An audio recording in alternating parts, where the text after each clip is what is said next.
Hello guys. Yan, naluto na yung fritada natin.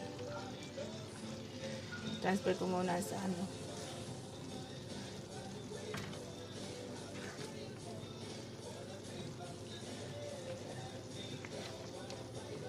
Guys.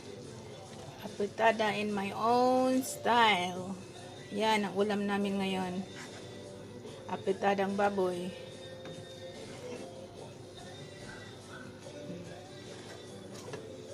Kasi lahat tayo, iba-iba naman yung klase style sa pagluluto.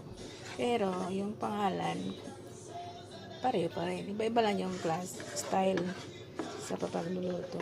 As long as masarap. Magustuhan kung sino ang kakain ng niluluto mo. Okay? Yan. Yan na guys.